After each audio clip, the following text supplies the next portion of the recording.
Banjir Darah di Borobudur, bagian keempat, karya Koping Ho.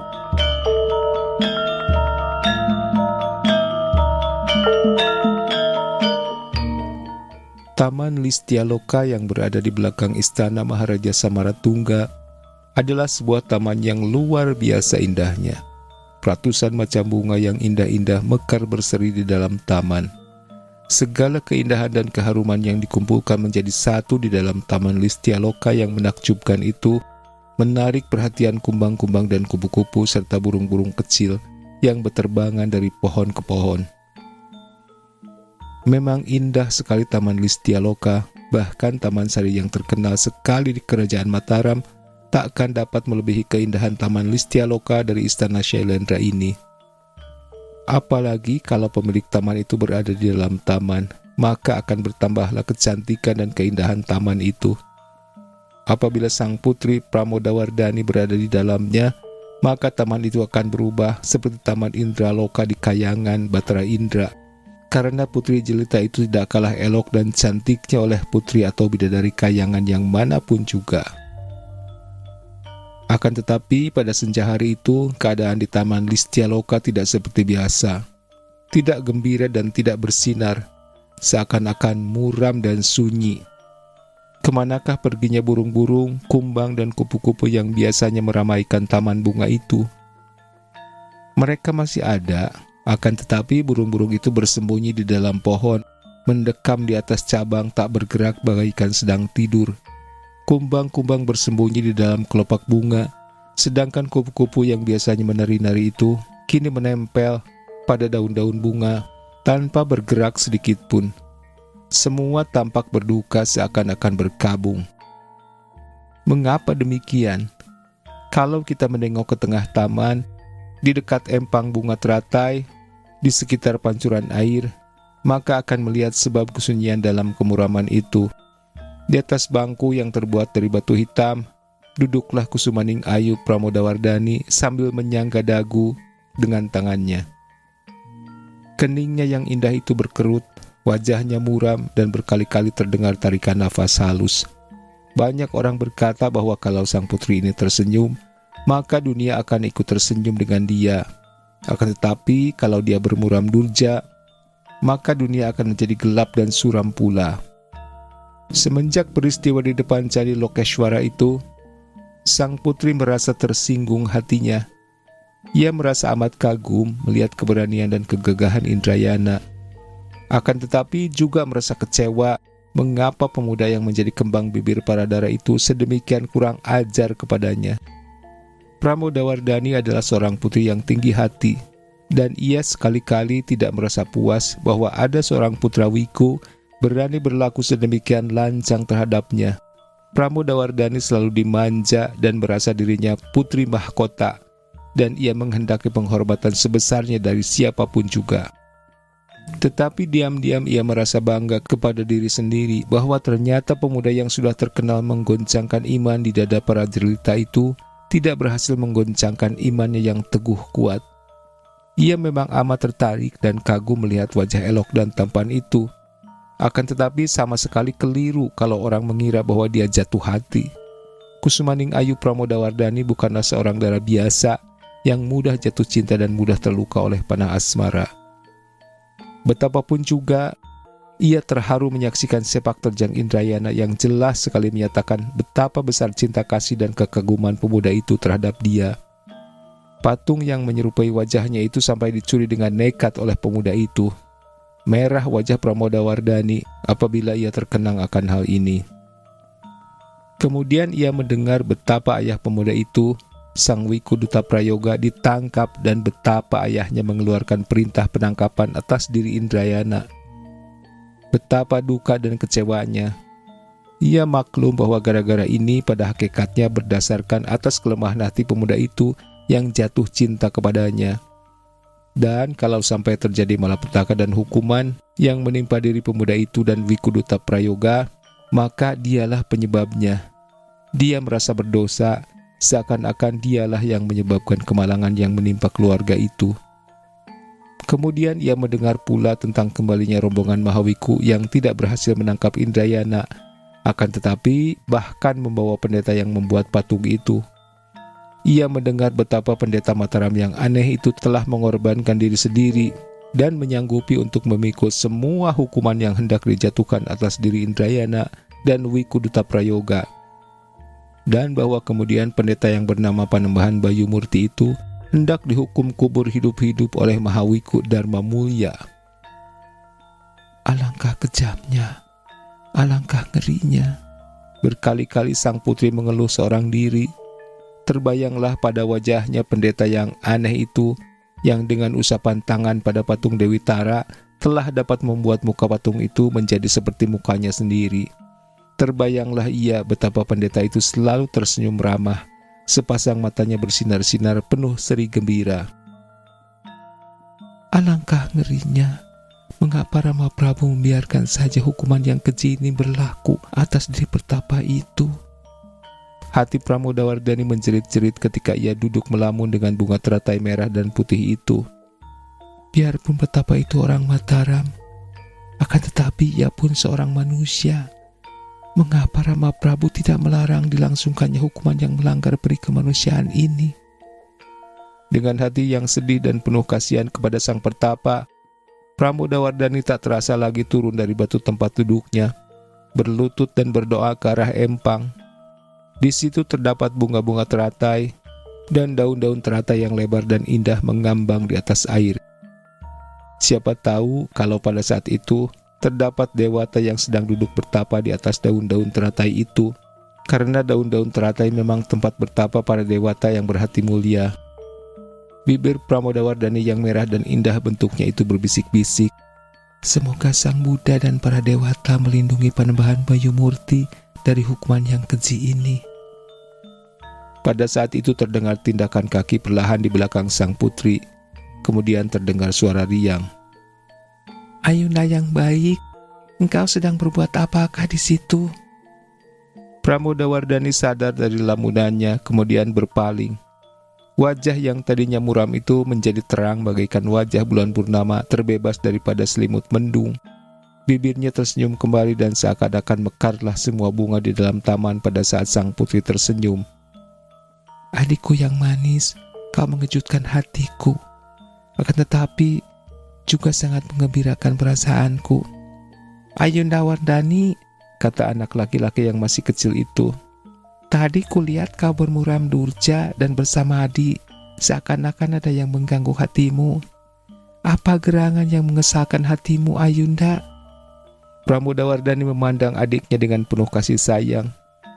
Adindanya ini yang bernama Balaputra Dewa atau biasa disebut Balaputra saja, memang seorang anak yang amat cerdik. Kepada adiknya ini sukarlah untuk berbohong dan sukar sekali untuk menyembunyikan sesuatu dari pandangan matanya yang tajam.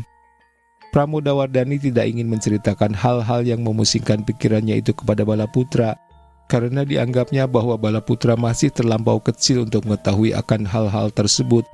Maka ia lalu memeluk adiknya dan membelai-belai rambutnya sambil berkata dengan penuh kasih sayang, Balaputra adikku sayang, aku tidak menyusahkan sesuatu. Hanya sebelum kau datang, aku merasa kesunyian seorang diri di dalam taman. Mengapa tidak aku lihat seorang pun emban dan pelayan? Kemanakah mereka, Ayunda? Tanya Balaputra sambil memandang ke kanan kiri. Aku sudah bosan mendengar kelakar mereka yang tiada henti-hentinya, adikku. Maka kusuruh mereka mengundurkan diri dan mengaso. Kasihan juga mereka telah bekerja sepanjang hari. Bukankah mereka itu manusia juga seperti kita, yang bisa lelah dan capek? Kau memang berbudi dan berhati mulia, Ayunda. Jangan memuji adikku.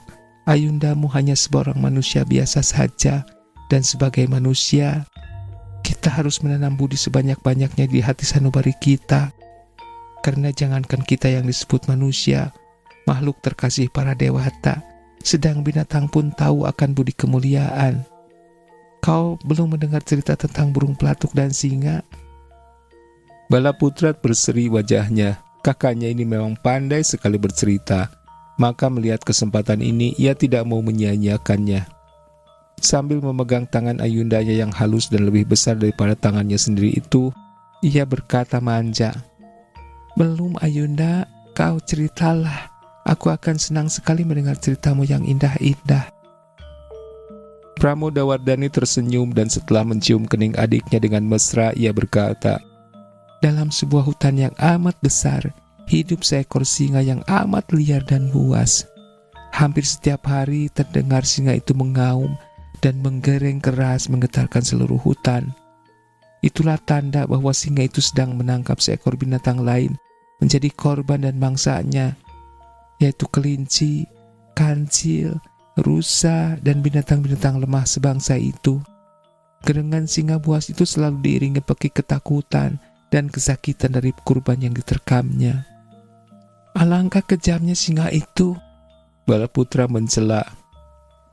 Memang adikku, singa memang seekor binatang yang amat kejam dan ganas.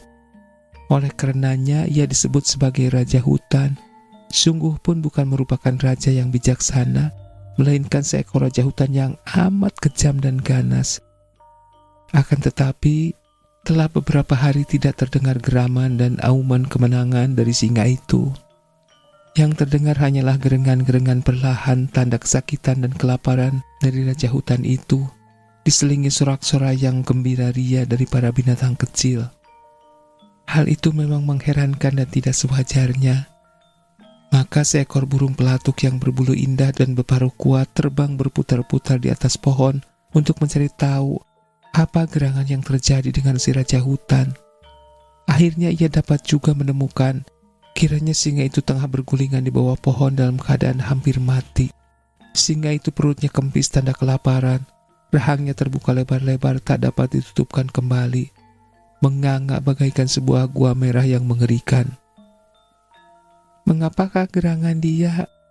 Tanya Balaputra dengan penuh perhatian. Ayundanya demikian pandai bercerita. Suaranya halus, lembut, dan merdu, sedangkan wajahnya bergerak membayangkan keadaan ceritanya, sehingga pangeran kecil itu seakan-akan melihat di depan matanya sendiri peristiwa yang sedang terjadi di dalam cerita ayundanya. Demikian pula pertanyaan yang diajukan si burung pelatuk, jawab Pramodawardhani kepada adiknya. Ia bertanya kepada singa itu setelah terbang turun dan berdiri di atas cabang pohon di dekat si raja hutan. Singa merasa malu untuk menerangkan, akan tetapi akhirnya ia menjawab bahwa ketika ia sedang makan tubuh seekor kancil yang menjadi mangsanya 3 hari yang lalu, tulang punggung kancil yang nakal itu telah melintang dan terselip di tenggorokannya, sehingga tulang itu berhenti di tengah-tengah, tak bisa ditelan dan tak bisa pula dimuntahkan keluar, sehingga mulutnya terbuka dan terganjal tak dapat ditutupkannya kembali. Nah, itulah upah si rakus, kata Balaputra. Kakaknya tersenyum memandangnya. Demikian pula yang dikatakan oleh burung pelatuk itu, adikku. Ia juga menegur singa dan mencelanya terlalu rakus. Orang makan tak boleh terburu-buru, tak boleh terlalu lahap dan rakus. Harus memilih dengan hati-hati benda yang hendak dimasukkan ke mulut dan perut. Demikian burung pelatuk yang bijaksana itu memberi nasihat. Singa merasa menyesal sekalian baru insyaf akan segala kesalahannya, akan segala kekejamannya. Kemudian sambil menangis sedih, dia mohon pertolongan burung pelatuk itu untuk mengambilkan tulang yang mengganjal kerongkongannya. Tulang itu melintang di dalam tenggorokan, sedangkan mulut singa itu terbuka lebar-lebar mengerikan. Terlihat giginya yang runcing dan tajam menakutkan, sedangkan tulang itu berada jauh di belakang gigi-gigi itu. Untuk dapat mengeluarkan tulang itu, burung pelatuk harus memasukkan kepalanya di dalam mulut singa sampai ke dalam. Dan apabila tulang itu telah dilepaskan, maka sekali saja singa itu menutupkan mulut, akan putuslah leher burung pelatuk. Jangan biarkan ia memasukkan kepalanya di dalam mulut singa, Ayunda, seru Balaputra gelisah. Ayunda tersenyum. Adikku, burung pelatuk itu penjelmaan sang bodhisatwa yang bersifat suci dan mulia untuk memberi pertolongan kepada sesama makhluk hidup. Dia takkan pernah merasa ragu-ragu. Jangankan baru menghadapi bahaya, sungguh pun dia harus berkorban apa saja nyawanya sekalipun, dia takkan mundur. Demikianlah burung pelatuk yang bijaksana itu tanpa ragu-ragu lagi lalu memasukkan kepalanya ke dalam gua merah yang mengerikan itu, menggunakan paruh yang kuat untuk mematuk tulang kecil yang melintang di tenggorokan singa dan berusaha mengeluarkannya. Akhirnya berhasillah dia menolong nyawa singa itu dari bahaya maut. "Alangkah mulia hati burung pelatuk itu," Balaputra memuji. "Akan tetapi kalau aku menjadi burung pelatuk, aku tak sudi menolong singa jahat itu. Hanya burung pelatuk yang demikian bodohnya saja yang menolong si jahat dengan bahaya maut mengancam nyawa sendiri. Seorang bijaksana takkan berlaku sebodoh itu." Pramodawardhani mengerutkan keningnya yang berkulit halus kemerahan itu, kemudian menggelengkan kepalanya dan berkata halus, "Kau keliru, Balaputra. Budi luhur lebih berharga daripada keselamatan tubuh sendiri, karena budi itu ada hubungannya dengan jiwa. Budi tak dapat sirna, sedangkan tubuh pasti akan musnah. Budi dan jiwa selalu ada dan tak akan sirna selamanya, adikku. Karena itulah, maka sang bijaksana Buddha telah memberi banyak sekali contoh-contoh pelajaran. Jangan kau kira bahwa hanya binatang seperti burung pelatuk saja yang mau mengorbankan nyawa untuk menolong sesama hidup. Pernahkah kau mendengar cerita tentang Raja kaum Shibi?" Balaputra menggelengkan kepala dan kembali timbul kegembiraannya karena ayundanya akan bercerita lagi. Pada suatu hari, seekor burung dara putih yang dikejar-kejar oleh seekor burung Raja Wali terbang dan mencari perlindungan di atas pangkuan Raja kaum Shibi. Burung dara putih itu dengan suara pilu dan ketakutan minta pertolongan raja dari kejaran burung Raja Wali yang sedang kelaparan dan hendak menjadikan burung dara itu sebagai mangsanya. Maka datanglah burung Raja Wali itu yang terbang dengan gagah dan dahsyatnya, turun di depan raja dan menuntut dikembalikannya burung dara yang mendekam dengan tubuh gemetar di atas pangkuan raja. Mengapa raja itu tidak mengambil gendewa dan memanah saja burung Raja Wali yang jahat itu? Balaputra mencela. "Tidak, adikku, raja itu sangat bijaksana dan ia tahu memang burung Raja Wali itu hanya makan daging burung-burung lainnya yang kecil-kecil seperti halnya singa tadi. Raja hendak mengganti dengan daging yang lebih banyak dan lebih besar. Akan tetapi Raja Wali tetap menolak. Bahkan ia lalu menuduh kepada raja itu berlaku tidak adil dan berat sebelah. Katanya raja hendak menolong burung dara dari bahaya maut, akan tetapi sebaliknya hendak membuat si Raja Wali mati kelaparan dan hendak mengingkari apa yang telah menjadi hak dari si Raja Wali itu. Raja menyatakan bahwa ia telah berjanji hendak menolong burung dara itu dari bahaya maut, dan bahwa sebagai raja yang menjunjung tinggi janji, raja itu akan suka berkorban apa saja untuk menepati janjinya. Burung Raja Wali lalu minta agar sang raja mengganti burung dara itu dengan daging raja itu sendiri, sebanyak dan seberat burung dara itu. "Permintaan yang bukan-bukan dan gila," seru Balaputra. "Tidak, adikku, burung Raja Wali itu adalah penjelmaan dewata yang hendak menguji kesucian hati Raja kaum Shibi itu. Ketika raja mendengar permintaan ini, tanpa ragu-ragu sedikit pun, ia lalu mencabut pedangnya dan mengiris dagingnya sendiri pada betisnya, sebanyak dan seberat burung dara itu, lalu memberikannya kepada burung Raja Wali." Mendengar ini, Balaputra sampai melongo, saking kagumnya terhadap kemuliaan hati Raja kaum Shibi itu. Demikianlah Balaputra, agama kita telah memberi contoh-contoh dan pelajaran yang jelas tentang sifat welas asih. Kalau engkau melihat seseorang berada dalam bahaya maut dan terancam keselamatannya, apakah yang harus kau lakukan sesuai ajaran kita? Karena semangatnya telah dibakar oleh dua buah cerita tadi, anak kecil itu menjawab dengan gagah, "Aku akan menolongnya." "Betulkah? Sungguh pun engkau sendiri akan terancam bahaya usahamu menolong itu." "Tentu saja aku berani menghadapi segala macam bahaya, seperti burung pelatuk itu. Dan aku akan berani berkorban seperti Raja kaum Shibi itu," kata Balaputra dengan gagahnya. Pramodawardhani memeluk adiknya dan menciuminya. "Adikku sayang, tidak perlu engkau mengorbankan sesuatu dan tak perlu engkau menghadapi bahaya. Akan tetapi, Kalau engkau memang mau dan sanggup, sekarang juga engkau akan dapat menolong nyawa dan keselamatan seseorang yang terancam hebat.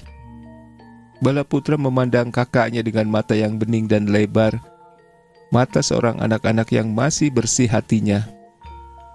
Apa maksud Ayunda? Balaputra, engkau tentu sudah mendengar bahwa seorang pendeta Mataram hendak diberi hukuman kubur hidup-hidup. Alangkah ngerinya. Apakah engkau tidak kasihan mengenangkan nasibnya?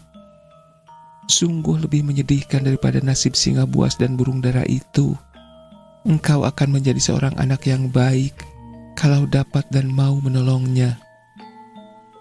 Akan tetapi Ayunda, bukankah dia itu musuh kita? Dia seorang pendeta Mataram, seorang kafir. Shh, jangan berkata demikian Balaputra adikku. Betapapun juga, dia seorang manusia seperti kita. Apalagi dia seorang pendeta dan ahli pembuat patung. Kita harus menolongnya. Akan tetapi dia sudah dijatuhi hukuman. Bukan ayah yang menghukumnya, akan tetapi Mahawiku Dharma Mulya. Bayangkan adikku yang budiman, pendeta tua yang lemah dan ramah tamah itu, pendeta pandai yang bertangan halus, yang dapat membuat patung yang indah-indah itu, ia akan dikubur hidup-hidup. Bayangkan betapa sengsaranya, dimasukkan lubang di dalam tanah, lalu ditimbuni tanah, tak dapat bernapas, gelap, pengap. Alangkah ngeri dan sengsaranya. Aku mau menolong dia. Tiba-tiba Balaputra berkata dengan gagah dan cepat. Akan tetapi, bagaimana caranya Ayunda? Pramodawardhani memeluk adiknya dengan hati girang. Kau memang seorang yang berhati mulia. Kau calon manusia besar. Dengarlah adikku sayang. Kalau aku bukan seorang wanita, tentu aku akan bertindak sendiri. Takkan menyusahkan engkau yang masih kecil. Aku takkan dapat leluasa bergerak di luar keraton. Akan tetapi kau bisa. Kau mudah saja bermain-main di luar keraton. Dan kau mempunyai banyak teman-teman. Anak-anak lelaki kecil yang suka kau ajak bermain-main di lapangan. Kau lebih bebas. Dengarkan baik-baik adekku. Malam nanti tepat pada tengah malam, dikala bulan purnama telah berada di atas kepala kita, Panembahan Bayu Murti akan dikubur hidup-hidup di sebelah barat alun-alun. Kau dan kawan-kawanmu setelah semua orang yang melakukan hukuman keji itu pergilah ke tempat pendeta itu dikubur. Kau suruhlah kawan-kawanmu menggali kuburan itu, dan kau bebaskan pertapa yang malang itu. Dengan demikian kau akan menolong nyawa seorang suci adikku. Bagaimana kalau ayah mengetahui hal ini? Jangan takut, ayah takkan marah. Kalau seandainya ayah marah, akulah yang akan bertanggung jawab. Aku akan mengakui bahwa kau hanya bertindak atas suruhan dan bujukanku. Biarlah ayah marah kepadaku. Ayah tak akan pernah marah kepadamu, Ayunda. Ayah amat sayang kepadamu. Karena itu, jangan kau takut kalau seandainya ayah mengetahui perbuatanmu ini. Betapapun juga, usaha kita ini adalah usaha baik yang keluar dari hati nurani kita. Usaha menolong nyawa seseorang. Kalau sampai Mahawiku Dharma Mulya tahu, biarkan saja. Ia tak akan berani berbuat apa-apa terhadap kita. Baiklah Ayunda Pramodawardhani. Akan tetapi, bagaimanakah dengan Indrayana itu? Pramodawardhani memandang adiknya dengan mata terbelalak lebar. Apa maksudmu? Balaputra tersenyum menggoda. Ayunda, aku sudah mendengar bahwa pemuda ganteng itu, bahwa ia mencintaimu dan mencuri patungmu, bukan? Kurang ajar sekali orang yang menceritakan hal itu kepadamu. Sang putri memaki marah. Ayunda, tak baik memaki dan menyumpahi orang. Merahlah wajah Pramodawardhani. Orang itu, Indrayana itu, orang kurang ajar yang tidak ada hubungannya dengan persoalan ini. Sayang sekali, aku selalu suka kepada Indrayana. Semua kawanku mengatakan bahwa Indrayana amat gagah perkasa. Pernah dengan tangan kosong, ia menangkap dan merobohkan seekor kerbau yang gila dan mengamuk. Sayang sekali Ayunda, aku suka kepadanya, tapi engkau tidak suka kepada orang yang gagah perkasa itu. Siapa bilang aku tidak suka? Jadi Ayunda suka kepadanya? Balaputra berseri. Kalau aku berkata bahwa aku bukannya tidak suka kepadanya, tidak berarti bahwa aku suka pula. Bukan tidak suka dan juga bukan suka. Aneh Ayunda, apa engkau tidak senang melihat Indrayana yang tampan dan gagah itu? Memang ia tampan dan gagah, kata Pramodawardhani terus terang. Apa engkau tidak kagum melihat keberanian dan ketangkasannya? Mungkin ia berani dan tangkas. Nah, kenapa Ayunda tidak suka dan juga bukan membenci? Sudahlah, cukup engkau ketahui bahwa dia adalah seorang yang kurang ajar. Aku tidak senang melihat orang yang berlaku kurang ajar. Cukuplah tentang Indrayana. Sekarang sebaiknya engkau bersiap dan mengumpulkan kawan-kawanmu. Hari sudah mulai gelap. Demikianlah pada malam hari itu, menjelang tengah malam di waktu bulan sedang bulat-bulatnya, terjadilah pelaksanaan hukuman yang amat kejam itu. Panembahan Bayu Murti dikubur hidup-hidup di sebuah lubang yang dalam, kemudian ditimbun di tanah. Yang melaksanakan hukuman ini adalah Algojo-Algojo yang memang bertugas melaksanakan hukuman mati. Upacara hukuman dikepalai oleh Mahawiku Dharma Mulya sendiri bersama beberapa orang wiku pembantunya. Sesungguhnya hal ini tidak disetujui oleh pendeta Hindu Wisananda, pembantu Mahawiku Dharma Mulya. Akan tetapi Mahawiku itu tidak peduli, hanya berkata, "Sahabat Wisananda, mungkin hal ini agak ganjil bagimu, akan tetapi kebiasaan di negerimu tidak sama dengan kebiasaan di negeriku. Hukuman ini penting sekali untuk menyatakan kepada semua orang Mataram bahwa kita tak boleh dipermainkan begitu saja." Maka dikuburlah Panembahan Bayu Murti dan anehnya, selama dilakukan upacara, pendeta itu hanya tersenyum-senyum dan wajahnya berseri-seri. Sama sekali tidak kelihatan seperti orang yang sedang menjalankan hukuman mati. Bahkan seakan-akan seorang mempelai laki-laki yang sedang bersiap untuk menyambut mempelai wanita tak lama lagi. Pemandangan pada malam hari itu amat menyeramkan. Bayangan Mahawiku Dharma Mulya yang berkepala gundul itu bagaikan bayangan seorang iblis sendiri yang tengah tersenyum-senyum menikmati kemenangannya. Hati para wiku lain merasa tidak enak dan di dalam lubuk hatinya setiap orang wiku tidak menyetujui hukuman ini. Akan tetapi tak seorang pun di antara mereka yang berani membantah pendeta kepala itu. Tentu saja Mahawiku Dharma Mulya yang penuh dendam itu tidak merasakan kesalahan dirinya sendiri. Jangankan seorang manusia, seorang dewa pun agaknya sukar untuk dapat menginsyafi kesalahan diri sendiri. Diam-diam ia bahkan merasa bahwa sebagai pendeta kepala, ia telah bertindak benar, telah dapat meninggikan agamanya, dapat membasmi seorang musuh agamanya, seorang kafir yang menghina agama Buddha. Di dalam dirinya, Mahawiku Dharma Mulya merasa bahwa ia telah berjasa besar. Bulan purnama agaknya merasa segan menyaksikan pemandangan yang mengerikan itu. Menyaksikan seorang dikubur hidup-hidup, maka tiba-tiba bulan bersembunyi di balik segumpal awan, membuat permukaan dunia yang tadinya terang benderang menjadi gelap. Hal ini mendatangkan perasaan lebih tak enak, lalu mendesak kepada Mahawiku Dharma Mulya untuk meninggalkan tempat hukuman itu. Karena menganggap bahwa upacara itu telah beres, Mahawiku Dharma Mulya lalu memesan kepada 3 orang algojo untuk menjaga di tempat itu sampai fajar. Sedangkan ia sendiri bersama semua wiku pergi meninggalkan tempat itu. Ketiga orang petugas algojo itu adalah orang-orang kasar yang bodoh dan masih tebal kepercayaan mereka akan segala hal tahyul. "Kakang Dentalaya," kata seorang di antara mereka kepada pemimpin mereka, "untuk apakah kita menjaga di sini? Dingin dan tidak enak, gelap pula." "Benar, pekerjaan kita kali ini sungguh tidak menyedapkan hati. Lebih senang kalau disuruh memenggal leher seorang hukuman, sekali penggal dengan kelewang, beres," berkata orang kedua.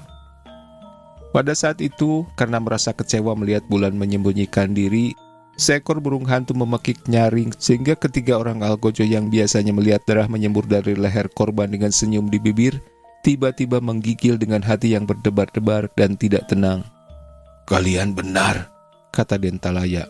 Aku pun merasa tidak enak kalau teringat akan wajah Pendeta Bayu Murti yang ramah dan tersenyum-senyum menghadapi kematiannya itu. Biasanya orang yang akan menjalani hukuman mati tidak sedemikian itu mukanya. Aku lebih suka kalau melihat dia melolong-lolong minta ampun. Ayo kita pergi saja dari sini. Siapa tahu kalau pendeta ini adalah murid iblis yang akan datang mengamuk dan belas dendam kepada kita. Ucapan kepala mereka ini mendatangkan dorongan yang membuat ketiganya lalu pergi dari situ dengan langkah ringan dan cepat, seakan-akan di belakang mereka telah mengejar seorang iblis yang menakutkan. Kalau saja algojo-algojo yang berhati kejam akan tetapi penakut itu berani menengok lagi, tentu lari mereka akan lebih cepat lagi. Karena seperti dugaan mereka, benar-benar telah muncul bayangan-bayangan pendek kecil dari belakang pohon-pohon. Bayangan-bayangan kecil ini tanpa banyak cakap lalu mengerjakan pacul yang mereka bawa untuk menggali kembali kuburan yang memendam tubuh Panembahan Bayu Murti. Tentu para algojo itu akan menyangka bahwa bayangan-bayangan ini adalah setan-setan cebol atau bujang-bujang keplek yang menakutkan. Padahal sesungguhnya mereka ini adalah anak-anak kecil yang dipimpin oleh Pangeran Balaputra Dewa yang menaati permintaan ayundanya. Tak lama kemudian terbongkarlah tanah kuburan yang mudah dipaculi itu, dan alangkah herannya anak-anak itu ketika melihat bahwa tubuh yang dipendam itu sama sekali tidak mati.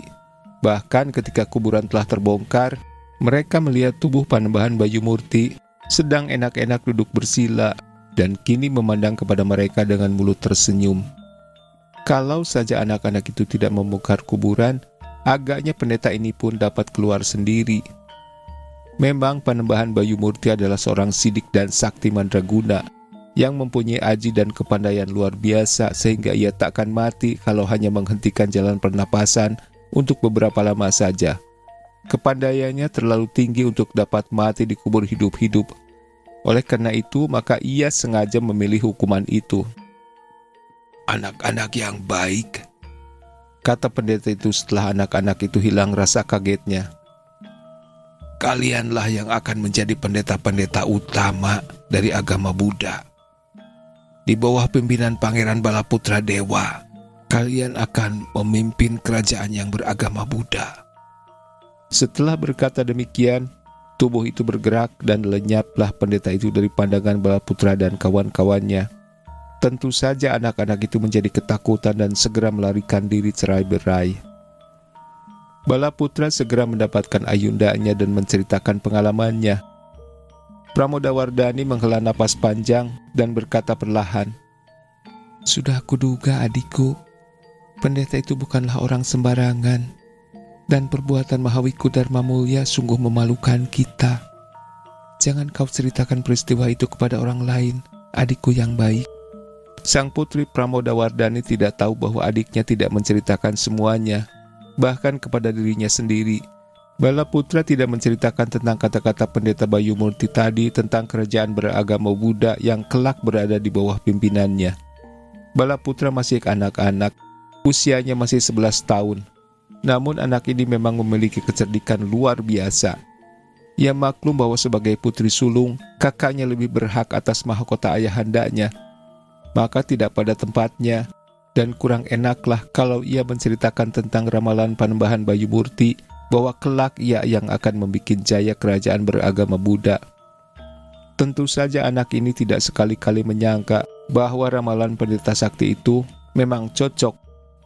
Akan tetapi kerajaan beragama Buddha bukanlah kerajaan Shailendra di Pulau Jawa, melainkan kerajaan Sriwijaya di seberang.